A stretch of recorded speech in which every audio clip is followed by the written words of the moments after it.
ప్రతి గ్రామ పంచాయతీ పరిధిలో ప్రజాప్రతినిధులు, కార్యదర్శి, గ్రామ పంచాయతీ సిబ్బంది కృషి వల్ల అన్ని గ్రామ పంచాయతీలు అభివృద్ధి సాధించామని జిల్లా ఎస్ కృష్ణ ఆదిత్య అన్నారు.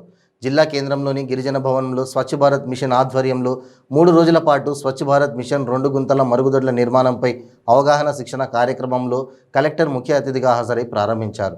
ఈ సందర్భంగా జిల్లా కలెక్టర్ మాట్లాడుతూ అందరి కృషి వల్లే జిల్లాలో మార్పు వచ్చిందని, ప్రతి గ్రామ పంచాయతీలో అందరూ బాధ్యతగా కృషి చేస్తున్నారని అన్నారు. ఈ కార్యక్రమంలో DRDO Nagapadmaja, DPO K Venkaiah, Swachh Bharat mission coordinator Mai Munnisa, DLCO Devaraj, Mulugu మండల పంచాయతీ రాజ్ అధికారి రహీం, సర్పంచులు, ఎంపీటీసీ కార్యదర్శులు, ఫీల్డ్ అసిస్టెంట్ సంబంధిత శాఖ అధికారులు తదితరులు పాల్గొన్నారు. జిల్లా మారింది, నిజంగా చెప్తున్నాం. మీ అందరి సపోర్ట్ చేస్తున్నాం. అప్పటికన్నా ఇప్పుడు మన పరిస్థితి చాలా బెటర్ ఉంది. ఇష్యూస్ ప్రతి దగ్గర ఉంటాయి, లేవని మాట ఎప్పుడు కానీ మీరు అందరినీ చూస్తున్నాం, చాలా బాగా చేస్తున్నాం.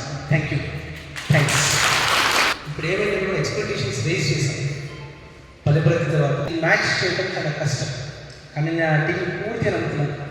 నా సర్పంచ్ చేస్తే, నా పంచాయతీ సెక్రటరీస్, ఎంపీటీసీ పూర్తిగా నమ్ముతున్నాను. చాలా గొప్ప బాధ్యత. నేను అనుకోవచ్చు సార్ పెయిన్, కానీ మారుతున్నాయి మన గ్రామం. ప్రతి చిన్న గ్రామం కానీ తాండా కానీ చాలా గొప్పగా ఉంటుంది. ఇది కన్సిస్టెంట్గా మెయింటైన్ చేయడం చాలా ముఖ్యం. ఎందుకు నేను అడిగానంటే ఆ క్వశ్చన్, ఒక ఫంక్షన్ హాల్లో పెళ్లి చేశారు, మొత్తం పెడుతున్నారు. నష్టపోయేది ఎవరు? ఏ తప్పు చేసినా నష్టపోతారు ఎవరు? ఆ ఇష్యూలో నష్టపోయేది ఎన్వైరన్మెంట్. ఏదైతే పొల్యూషన్ ఉంటుందో దానివల్ల అందరికీ బాధ్యత ఉంటుంది. ఎవరికి ఆ రోజు తెలియకపోవచ్చు, కానీ దాన్ని చేస్తే మనం మీ కష్టం. మేము ఓన్లీ చెప్పాం, కానీ యాక్చువల్గా కష్టపడేది సర్పంచెస్, ఎంపీటీసీస్, పంచాయతీ సెక్రటరీస్, ఎఫ్ఎస్టీసీ కష్టపడి మీ పనితో ప్రేరితం చేయటం మీ కష్టం కదా. ప్లీజ్ అర్థం చేసుకొచ్చి. రెండోది ఇంకోటి ఉంది. నేను మెదక్లో అసిస్టెంట్ కలెక్టర్గా వర్క్ చేశాను. ఎవరు మినిస్ట్రీ ఆఫ్ ఆర్ట్ నుంచి వచ్చినా వారిని సిద్దిపేట తీసుకున్నది.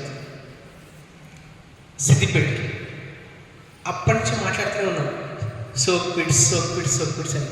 ఇంకా మన దగ్గర కావట్లేదు. ఈ 3 months చాలా ముఖ్యం. ఎంత అవకాశం కంటే క్లోజ్ చేయండి. పేమెంట్స్ లేట్ అవుతున్నమాట వాస్తవం, కానీ మన పరిధిలో కాదు. మెటీరియల్ పేమెంట్స్ ఎప్పుడైతే వస్తాయో ఖచ్చితంగా వస్తాయి.